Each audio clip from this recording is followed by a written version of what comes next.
Hello student, this is Rahul. Welcome all of you in our YouTube channel रसायन room. Students, हम लोग विद्युत रसायन चैप्टर पढ़ रहे हैं। आज हमारा इस चैप्टर का 9th सेशन है। कल तक हम लोगों ने 8th सेशन पढ़ लिया था। हमारा जो टॉपिक चल रहा है वो नष्ट समीकरण या नष्ट इक्वेशन चल रहा है। ठीक है, तो यदि अभी तक आप लोगों ने हमारे इस चैनल को सब्सक्राइब नहीं किया, सब्सक्राइब कर लें, अपने दोस्तों को शेयर करें, साथ ही साथ बेल आइकन को प्रेस कर लें। और इस वीडियो का जो PDF है वो आप लोगों को टेलीग्राम चैनल पर प्रोवाइड कर दिया गया है। ठीक, वहाँ पर आप जाइए और रसायन रूम डालकर सर्च करिए तो वहाँ पर एक येलो लोगो मिलेगा इस तरीके का। ठीक है, यही लोगो वाला हमारा चैनल है, तो उसको आप ज्वाइन कर लीजिए। ज्वाइन करने के बाद PDF जो है वो डाउनलोड कर लीजिएगा और अपना नोट्स बनाइए। बिना नोट्स बनाए आपकी प्रिपरेशन केवल वीडियो देखकर हो नहीं सकती है। जब आप क्विक रिवीजन करेंगे तो क्विक रिवीजन के लिए ज़रूरी है कि आपके पास कुछ सॉलिड नोट्स हो, तो आप नोट्स ज़रूर बनाएं। आगे हम लोग चलते हैं। आज हमारा टॉपिक क्या है? कल जो हमारा था वो नष्ट समीकरण कंप्लीट हो गया था। नष्ट समीकरण के द्वारा हम लोग ई और ई नाट में संबंध पता कर सकते हैं। हम लोगों ने जो हमारा समीकरण था उसको पढ़ा था। E O P is equal to E naught minus 0.059/n log base 10 Q. Q हमने बताया ही था। क्यू क्या है? उत्पाद आयनों की सांद्रता बटे अभिकारक आयनों की सांद्रता। ठीक है, विद्युत वाहक बल कैसे निकालेंगे? यानी कि कोई सेल दिया है और सेल का हमें ई सेल निकालना हो, यानी सेल का विभव निकालना है। तो सेल में भैया दो प्रकार के एनोड होते हैं, एक एनोड होता है और एक कैथोड होता है। दो प्रकार के इलेक्ट्रोड हुए, एक एनोड और एक कैथोड। तो अगर हमें किसी सेल का इलेक्ट्रोड विभव निकालना है तो कैथोड वाले में से एनोड वाले को माइनस कर दें, यानी कैथोड वाले विभव में से एनोड वाले विभव को माइनस कर दें। लेकिन यहाँ कंडीशन है कि वो दोनों विभव RP होने चाहिए, यानी रिडक्शन पोटेंशियल वाले होने चाहिए। कौन से होने चाहिए? रिडक्शन पोटेंशियल वाले होने चाहिए। ये भी रिडक्शन पोटेंशियल और ये भी रिडक्शन पोटेंशियल वाला ही होना चाहिए। ठीक, अच्छा, अब रिडक्शन पोटेंशियल में नहीं हो तो एक फार्मूला और भी है ई सेल निकालने का। किसी भी सेल का विद्युत वाहक बल या इलेक्ट्रोड विभव हम लोग कैसे निकाल सकते हैं? एनोड का ऑक्सीकरण विभव और कैथोड का ऑक्सीकरण विभव जोड़ दें। ठीक है, यानी एक पर क्या होगा? ऑक्सीडेशन होगा और एक पर क्या होगा? रिडक्शन होगा। एनोड पर ऑक्सीडेशन होता है और कैथोड पर रिडक्शन होता है, तो ऑक्सीडेशन पोटेंशियल और रिडक्शन पोटेंशियल दोनों को हम लोग ऐड कर दें। ठीक है, ये वाला केस कब लागू हो रहा था? जब दोनों के पोटेंशियल कैसे हों? RP वाले रिडक्शन पोटेंशियल दिए होंगे। ठीक है, ये वाला कब है? जब एक जिस पर ऑक्सीकरण हो रहा है उसका ऑक्सीकरण विभव दिया होगा और जिस पर अपचयन हो रहा है उसका अपचयन विभव है, तो दोनों को क्या कर दें? जोड़ दें। ठीक है, तो इस प्रकार हम लोग किसी भी सेल का इलेक्ट्रोड विभव ज्ञात कर सकते हैं। ये वाला फार्मूला ज़्यादा इजी है, आप लोग इसी की सहायता से इलेक्ट्रोड विभव ज्ञात कीजिएगा। अब हम लोग आते हैं अपने अगले टॉपिक पर, रेडॉक्स युग्म। रेडॉक्स युग्म किसे कहते हैं? तो युग्म से हम लोग जान पाए हैं, युग्म मतलब जोड़ा होता है। जोड़ा मतलब जिसमें दो लोग हों। रेडॉक्स, अब रेडॉक्स किसे कहते हैं? तो रेडॉक्स अभिक्रियाओं के बारे में आप लोगों ने पढ़ा होगा। ऐसी अभिक्रियाएं जिनमें ऑक्सीकरण तथा अपचयन दोनों अभिक्रियाएं होती हैं वो रेडॉक्स अभिक्रियाएं कहलाती हैं। ठीक है, अब यहाँ रेडॉक्स युग्म से हमारा क्या अभिप्राय है? तो रेडॉक्स युग्म से हमारा अभिप्राय है कि अभिक्रियाएं दो प्रकार की होती हैं, या तो ऑक्सीकरण अभिक्रियाएं होंगी या तो फिर अपचयन अभिक्रियाएं होंगी। दोनों प्रकार की अर्ध अभिक्रियाएं होती हैं। तो चाहे जिस प्रकार की अभिक्रियाएं हों उसमें ऑक्सीकारक और उसका संगत जो अपचायक है, उन दोनों के उत्पाद को हम लोग क्या कहेंगे? रेडॉक्स युग्म कहेंगे। कैसे? तो एग्जांपल लेते हैं हम लोग। Cu+2 था, 2 इलेक्ट्रॉन इसने ग्रहण किया और क्या बन गया? Cu बन गया, यानी Cu+2 कन्वर्ट किस में हो गया? Cu में। Cu+2 कन्वर्ट किस में हो गया? Cu में कन्वर्ट हो गया ये। ठीक है, तो यहाँ पर हम जब भी कोई युग्म लिखेंगे उस युग्म को लिखने के लिए हम लोग उसके बीच में क्या लगा देंगे? एक बटे का चिन्ह। ये क्या लगा है? बटे का चिन्ह। तो Cu+2 कन्वर्ट हो गया किसमें? Cu में। हम लोग अगर उल्टा कन्वर्ट होता, Cu कन्वर्ट होता Cu+2 में, तो हम लोग इसको ऐसे लिखते, Cu कन्वर्ट हो रहा है Cu+2 में। ठीक, तो इस प्रकार का जो युग्म बनेगा वो भी क्या कहलाएगा, रेडॉक्स युग्म कहलाएगा। अगला एग्जाम्पल है Fe+3, एक इलेक्ट्रॉन लेकर कन्वर्ट हो रहा है Fe+2 में। Fe+3 था और उसने एक इलेक्ट्रॉन ग्रहण किया और क्या बन गया, Fe+2। तो यहाँ पर रेडॉक्स युग्म कैसे बनेगा इसका, Fe+3 बटे Fe+2। ठीक है, तो इससे हम लोग जान पाए कि Fe+3 जो है वो Fe+2 में कन्वर्ट हो रहा है। इसी प्रकार Zn जो था वो 2 इलेक्ट्रॉन त्याग कर किस में कन्वर्ट हो गया, Zn+2 में। हम लोग क्या लिखे, Zn ऑब्लिक या बटे कन्वर्ट किस में हो रहा है, Zn+2 में। तो Zn+2 में कन्वर्ट हो गया। अच्छा, हम लोग जान कैसे पाएंगे, तो यहाँ अगर हम देखें तो +2 से किस में जा रहे हैं, 0 में जा रहे हैं। ठीक है, तो +2 से किस में गए, 0 में। ऑक्सीकरण विभव हमको घटता हुआ दिख रहा है, घटता हुआ दिख रहा है, तो इसका अपचयन हो रहा है। यहाँ पर देखें तो यहाँ पे भी ऑक्सीकरण संख्या घट रही है, ऑक्सीकरण संख्या घट रही है, तो इनका क्या हो रहा है, अपचयन हो रहा है। यहाँ देखें तो 0 से किस में चले गए, +2 में चले गए, तो जिंक का क्या हो रहा है, ऑक्सीकरण हो रहा है। तो यदि ऑक्सीकरण संख्या घट रही है तो वहाँ पर जो हमें युग्म दिया है वो युग्म किसका वाला है, अपचयन वाला है। और अगर ऑक्सीकरण संख्या बढ़ रही है तो जो युग्म दिया हुआ है वो युग्म कैसा है, ऑक्सीकरण वाला है। ये अपचयन वाला हो गया और ये ऑक्सीकरण वाला हो गया। डेफिनेशन क्या हो जाएगी कि किसी ऑक्सीकरण या अपचयन अर्धक्रिया में ऑक्सीकारक और संगत अपचायक, ठीक है, ऑक्सीकारक या ऑक्सीकारक हो गया या संगत अपचायक हो गया, अपचायक उत्पाद उस अर्धक्रिया का रेडॉक्स युग्म कहलाते हैं। ये दोनों अपक्रियाएं हो गई। तो सिंपली हमसे डेफिनेशन भी कहीं नहीं पूछेगा, रेडॉक्स युग्म नहीं पूछा जाएगा। पूछा भी जाएगा तो सिंपली आप कह सकते हैं कि ऑक्सीकारक और उसका संगत अपचायक जो होगा उसका जो क्या होगा, उत्पाद होगा, उसे ही हम लोग क्या कहेंगे, रेडॉक्स युग्म कहेंगे। इतना पढ़ने का मतलब ये था कि कहीं अगर ये ऐसे लिखा हो तो आप उसके बारे में समझ जाएं कि वो रिएक्शन कैसे लिखा जाएगा। अगर कहीं ऐसे लिखा हुआ है तो उसको हम लोग इस प्रकार से रिप्रेजेंट कर सकते हैं, अगर इस प्रकार से लिखा है तो उस रिएक्शन को हम इस प्रकार से लिख सकते हैं। अब इससे फ़ायदा क्या होगा, तो कल जब हमने नष्ट समीकरण पढ़ा था तो उसमें हम n पढ़े थे। एक हमारा टॉपिक था n क्या था, ऑक्सीकरण या अपचयन अर्धक्रियाओं में भाग लेने वाले इलेक्ट्रॉनों की संख्या। तो यहाँ से हम n की संख्या जान सकते हैं। अगर इस अपक्रिया के लिए n की बात की जाए तो इस अपक्रिया के लिए n की वैल्यू कितनी हो गई, 2 हो गई। इस अपक्रिया के लिए अगर n की बात की जाए तो n की वैल्यू कितनी हो गई, 1 हो गई। और इस अपक्रिया के लिए अगर n की बात की जाए तो n की वैल्यू कितनी हो गई, 2 हो गई। तो इस प्रकार हम लोग रेडॉक्स युग्म को देखकर, इस रेडॉक्स युग्म को देखकर हम लोग ऐसा समीकरण लिख सकते हैं। और ऐसा समीकरण लिखने के बाद हम लोग n की वैल्यू 1, 2, 3 जो भी होगी उसे ज्ञात कर सकते हैं।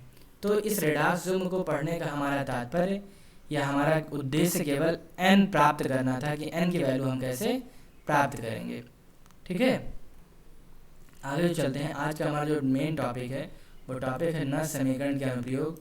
अब 30% सिलेबस लेस होने के बाद ये जो है बहुत ही इंपॉर्टेंट हो गया है। क्यों? क्योंकि बहुत सारे इंपॉर्टेंट टॉपिक इस चैप्टर से रिमूव कर दिए गए हैं, तो इससे क्वेश्चन जरूर आने वाले हैं। तो इस टॉपिक को नष्ट समीकरण ही पूरा इंपॉर्टेंट है, चाहे वो सिद्धांत हो, चाहे वो नष्ट समीकरण हो, चाहे वो नष्ट समीकरण के अनुप्रयोग हो, तो ये बहुत इंपॉर्टेंट है। अब इनका क्या क्या अनुप्रयोग है, तो पहला अनुप्रयोग है इनका सेल के विद्युत वाहक बल के निर्धारण में, मतलब कि ई सेल के निर्धारण में। विद्युत वाहक बल मतलब ई सेल के निर्धारण में। ठीक, अगला है इनका साम्य स्थिरांक के निर्धारण में। अगला अनुप्रयोग क्या है, साम्य स्थिरांक के निर्धारण में। अगला अनुप्रयोग है स्वतः प्रवर्तित रेडॉक्स अपक्रिया के निर्धारण में। अगला है विलेयता गुणनफल ज्ञात करने में। और इसके बाद हमारा है पांचवा विलयन का पीएच कैसे निर्धारित किया जाए उसके बारे में है। तो ये 5 जो है इसके अनुप्रयोग, इसके बारे में हमें आज इस वीडियो में मेनली अध्ययन करना है। तो कोई भी सेल है, सेल का जो विद्युत वाहक बल है उसका निर्धारण हम लोग कैसे करेंगे। ठीक है, तो यहाँ पर कुछ टॉपिक दिए हुए हैं, इसी क्रम में हम चलते हुए सेल के विद्युत वाहक बल का निर्धारण करेंगे। तो सबसे पहले हमें क्या करना होगा, सबसे पहले हमें फाइंड करना होगा कि सेल का एनोड और कैथोड क्या है। ठीक है, जब हम एनोड और कैथोड पहचान जाएंगे तो हम ये भी जान जाएंगे कि उन एनोड और कैथोड पर कैसे अभिक्रियाएं हो रही हैं। जब हम एनोड और कैथोड की अभिक्रियाएं पहचान जाएंगे तो रेडॉक्स अभिक्रिया भी लिख सकते हैं उन दोनों अभिक्रियाओं को जोड़कर, और रेडॉक्स अभिक्रियाएं लिखेंगे तो उसी की सहायता से हम लोग कितने इलेक्ट्रॉन की संख्या है उसे भी हम लोग जान जाएंगे। और इलेक्ट्रॉन जहाँ जान पाए तो इलेक्ट्रॉन प्रवाह की दिशा ही क्या होगी, धारा की दिशा होगी। इलेक्ट्रॉन प्रवाह की दिशा जान जाएंगे, फिर धारा प्रवाह की दिशा जान जाएंगे। ठीक, जिधर इलेक्ट्रॉन चलेगा उसकी विपरीत दिशा जो होगी वो धारा प्रवाह की होगी। फिर इतनी बातें जैसे हमें ज्ञात होंगी उसकी सहायता से हम लोग सेल का मानक विद्युत वाहक बल यानी ई नॉट निकाल लेंगे, और फिर सेल का विद्युत वाहक बल, और उसके बाद हम सेल की रचना कर लेंगे। तो टॉपिक वाइज पैटर्न वाइज हम लोग एक एक निर्धारित करते हुए चलते हैं। ठीक, तो कोई रिएक्शन था, उस रिएक्शन में कह रहे हैं 2 इलेक्ट्रोड लगे हैं, एक जिंक लगा हुआ है और एक आयरन लगा हुआ है। अब कौन सा एनोड है और कौन सा कैथोड है ये हमको पता करना है। रिएक्शन दोनों के लिखे हुए हैं कि जिंक जो है Zn+2 में जा रहा है, 2 इलेक्ट्रॉन त्याग रहा है। Fe जो है Fe+2 में जा रहा है और 2 इलेक्ट्रॉन त्याग रहा है। ठीक, ये 2 हमारे समीकरण दिए हुए हैं।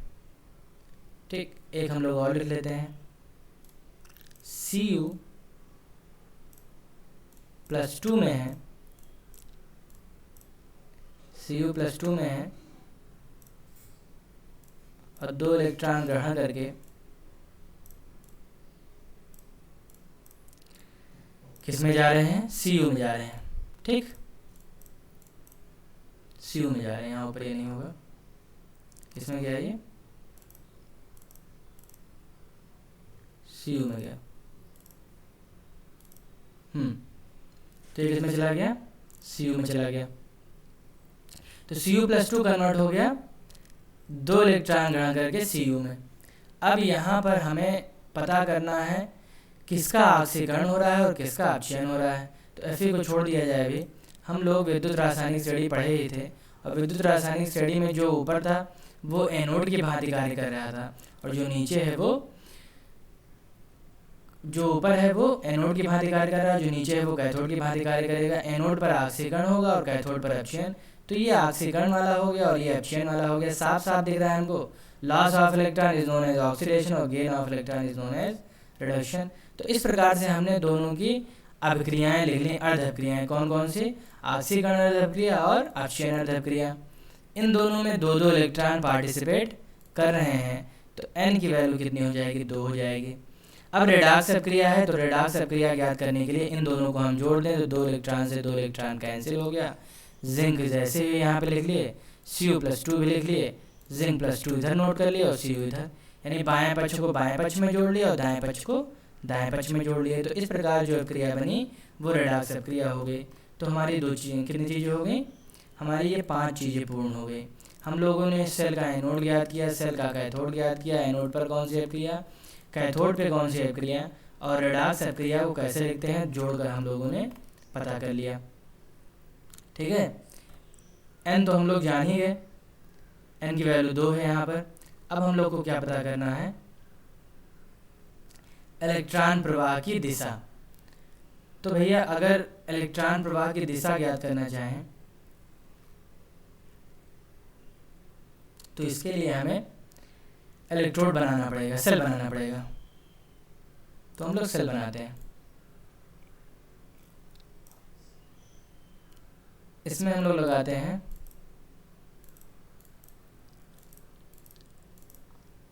इसमें भर दिए ZnSO4, zinc sulphate, zinc sulphate भरेंगे इसमें। तो इसमें हम लोग लगाएंगे जिंक की रॉड। इसमें कौन सी रॉड लगाएंगे, जिंक की रॉड। ये रॉड कैसी है, जिंक की। इसमें भर दें हम लोग कॉपर सल्फेट और इसमें लगा दें कॉपर की रॉड। इसमें क्या भर दें, कॉपर सल्फेट, कॉपर सल्फेट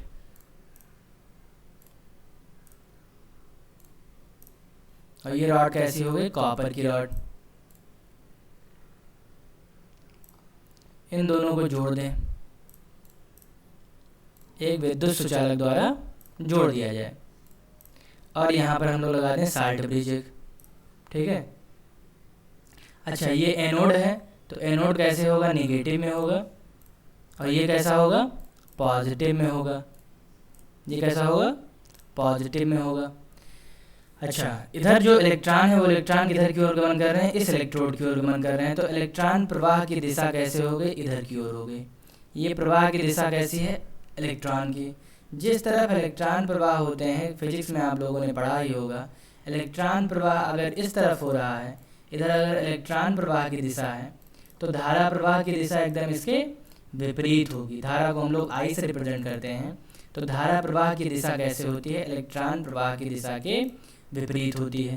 तो इस तरफ इलेक्ट्रॉन जा रहा है, तो धारा किस तरफ आएगी, धारा हमारे विपरीत दिशा में इस तरफ प्रवाहित होगी। धारा इस तरफ प्रवाहित होगी। तो हम लोग इलेक्ट्रॉन प्रवाह की दिशा भी जानेंगे और धारा प्रवाह की दिशा भी जानेंगे।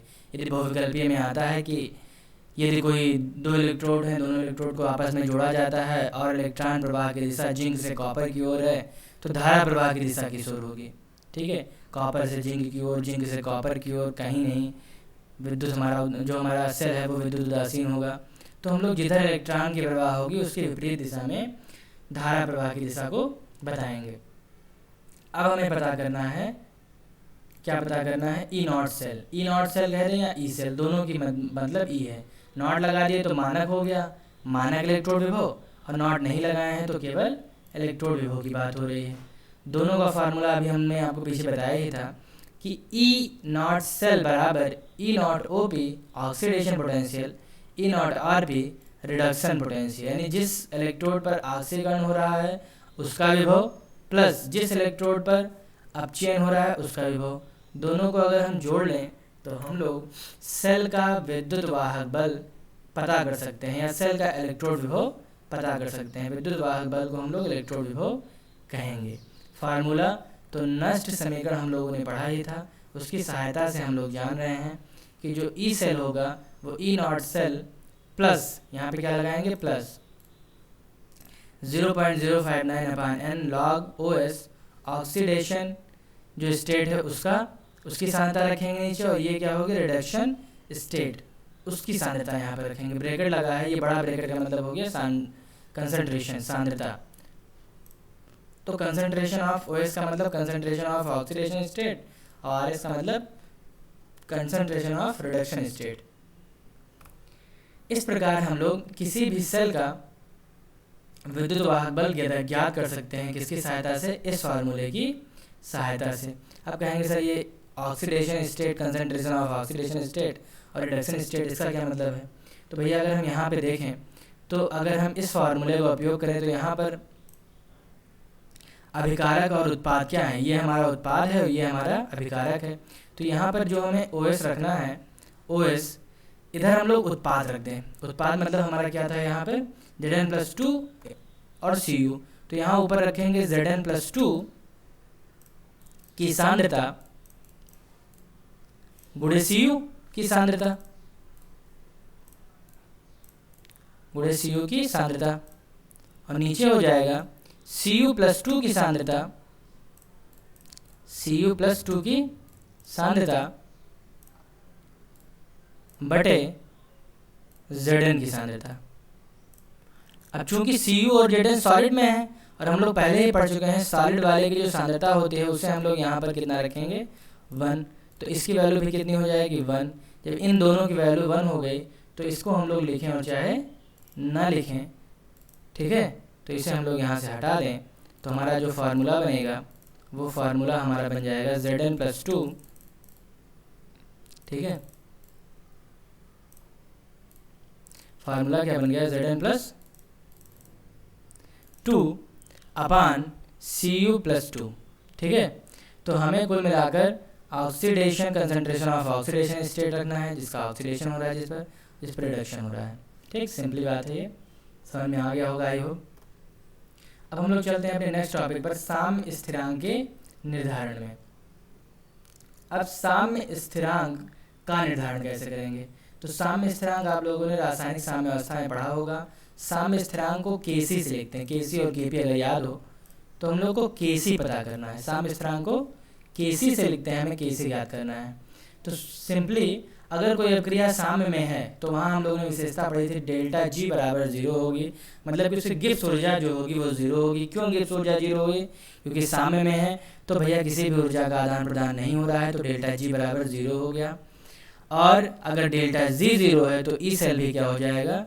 0 ही हो जाएगा। तो फार्मूला हमारा था सेल का इलेक्ट्रोड विभव निकालने का, ई सेल बराबर E naught cell plus 0.059 upon n log B plus upon A n plus.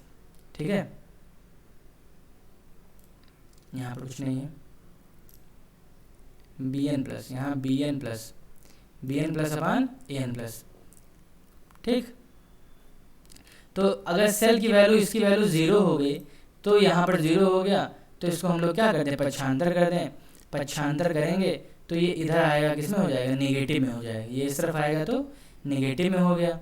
अब नेगेटिव में तो हो गया, लेकिन बी ऊपर था, ए नीचे था, लेकिन हमें इस नेगेटिव को हटाना था। नेगेटिव हटाने के लिए हमने क्या कर दिया? इस नेगेटिव को हटाने के लिए हमने यहाँ रेशियो ही बदल दिया।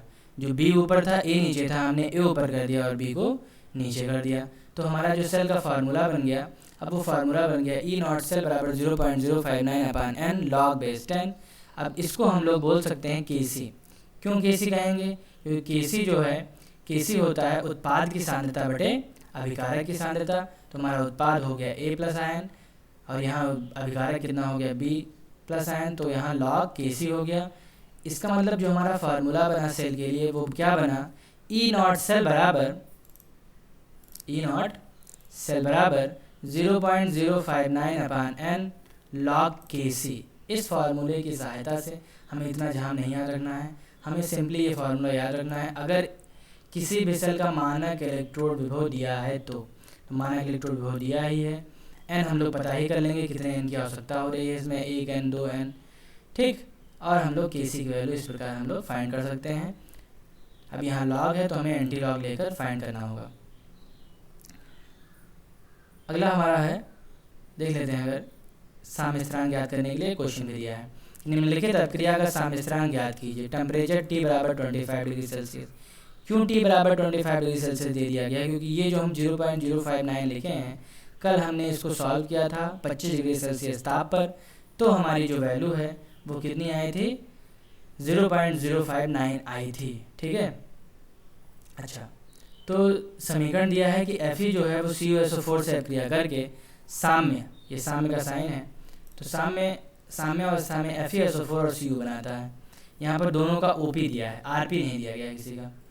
तो Fe का OP दिया है प्लस 0.044 और Cu प्लस 2 में जा रहा है, तो इसका भी OP दिया है -0.337।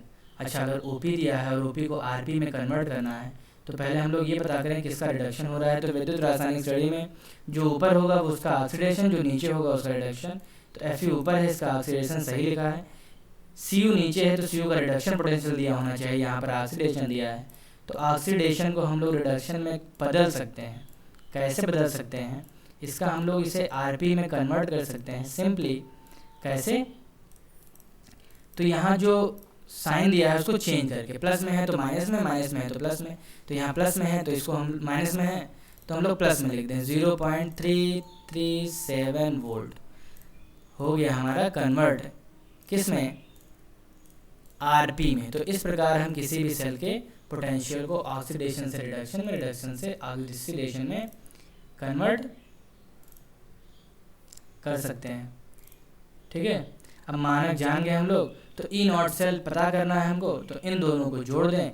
जोड़ने के बाद हमें क्या पता हो जाएगा? इसकी वैल्यू पता हो जाएगी। ई नॉट सेल जान जाएंगे, ई नॉट सेल हम लोग जान गए। एन की वैल्यू दिख रही है साफ साफ, 2 इलेक्ट्रॉन, क्योंकि 2 यहाँ भी आ सकता है, 2 यहाँ भी हो सकता है, तो यहाँ पर एन की वैल्यू 2 रखें। आगे इसको सॉल्व कर लेंगे, सॉल्व कर इसकी वैल्यू आप लोग पता कर लीजिएगा। अगला है हमारा कि और क्या क्या अनुप्रयोग है। तो थर्ड हमारा अनुप्रयोग है इसका स्वतः प्रवर्तित रेडॉक्स अभिक्रिया के निर्धारण में। तो स्वतः प्रवर्तित रेडॉक्स अभिक्रिया जो है उसका फार्मूला है -ΔG NEF। ठीक, तो यदि कोई अभिक्रिया स्वतः प्रवर्तित रिडाक्स अभिक्रिया है तो डेल्टा जी की वैल्यू क्या होगी, नेगेटिव। गिब्स ऊर्जा उसकी ऋणात्मक होगी।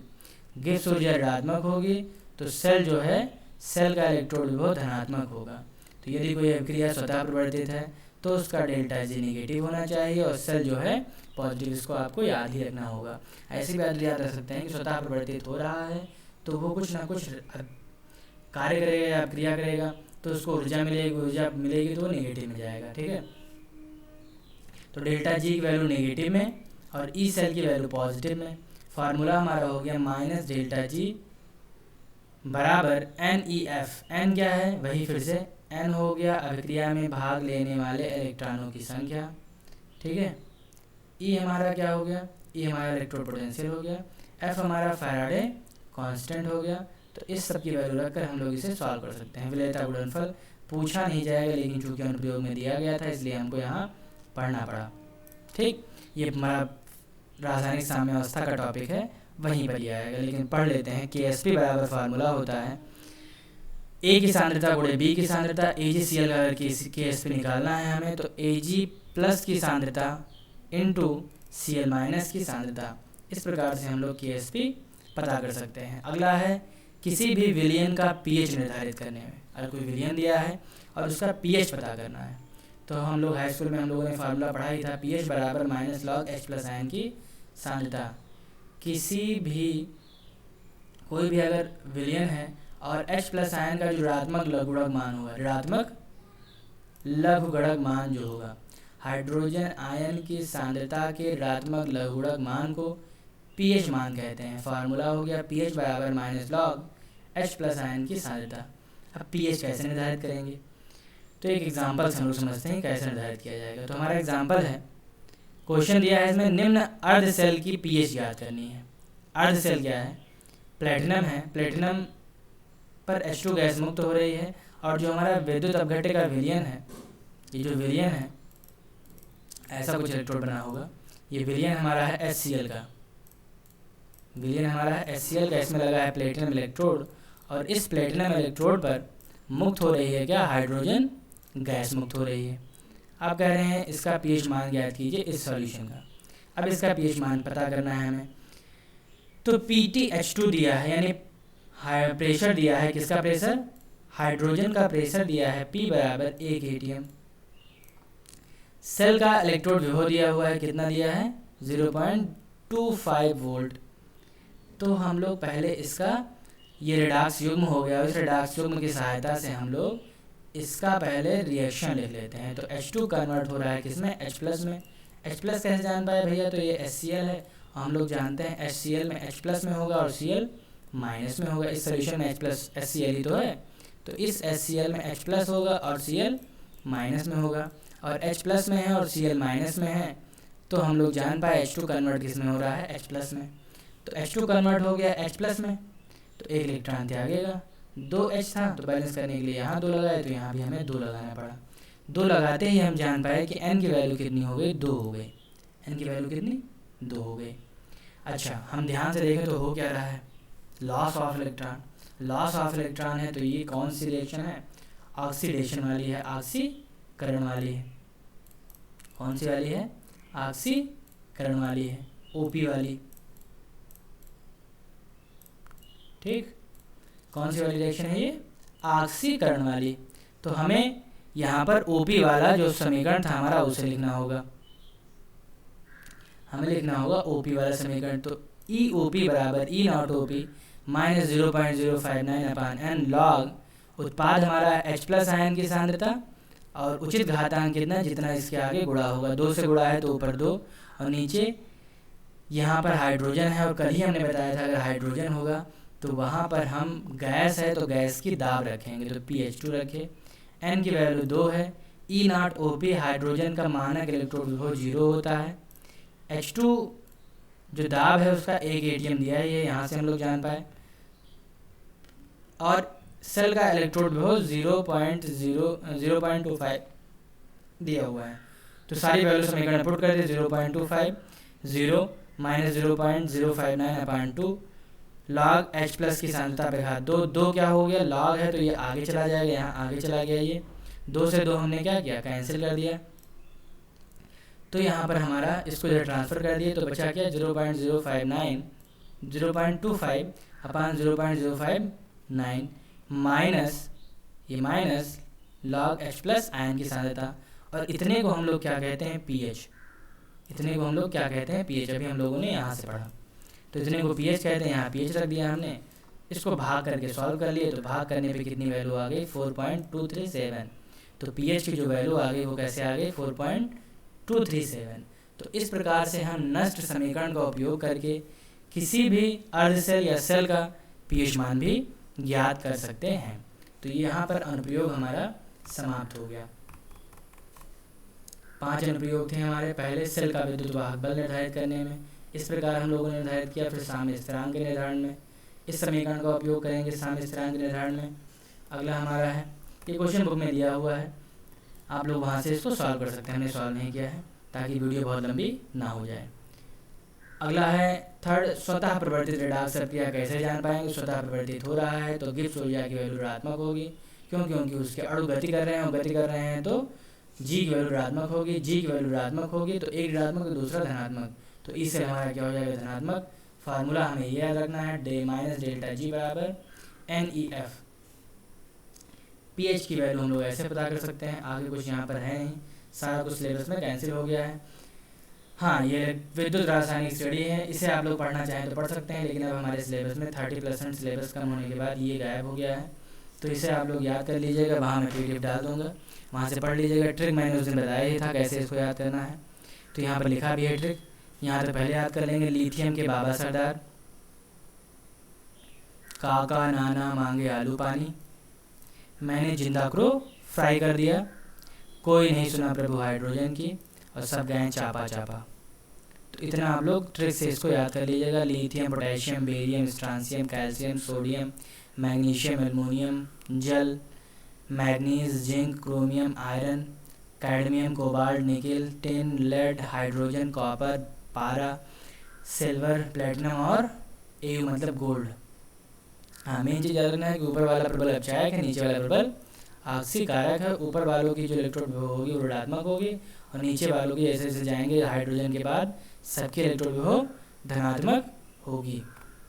ठीक, पहले इससे क्वेश्चन बनता था, लेकिन अब ये सिलेबस में नहीं है तो क्वेश्चन ना बने, हो सकता है बन ही जाए। तो आप लोग इसको पढ़ जरूर लीजिएगा, क्योंकि इम्पॉर्टेंट बहुत है। यहाँ तो हम लोग छोड़ सकते हैं, लेकिन आगे बहुत ही इम्पॉर्टेंट है। तो हमने इसका जो लिंक है या PDF है वो अभी हम रसायन रूम पर पूरा का पूरा PDF प्रोवाइड कर देंगे। आज हमारा ये चैप्टर समाप्त हुआ। अगर इस चैप्टर में और कोई टॉपिक हो जो आपको समझ में ना आए तो आप कमेंट सेक्शन में लिख सकते हैं, और वीडियो को पूरा देख कर ही आप नोट्स बनाएं। बीच में कूद कर वीडियो ना देखें और नोट्स ना बनाएं, क्योंकि अगर आप जम करके देखेंगे तो कुछ समझ में नहीं आएगा। तो आज हमारा ये जो टॉपिक है विद्युत रसायन वो समाप्त हुआ। अगला हम लोग नेक्स्ट टॉपिक जो भी होगा, चाहे ठोस अवस्था, जो भी आपकी डिमांड होगी उसके अनुसार हम लोग नेक्स्ट लेसन पढ़ेंगे। तो आज के लिए बस इतना ही। यदि आपको हमारी ये वीडियो अच्छी लगी हो तो लाइक करिए, शेयर करिए। अगर अभी तक आपने हमारे चैनल को सब्सक्राइब नहीं किया है तो सब्सक्राइब भी कर लीजिए। Thank you.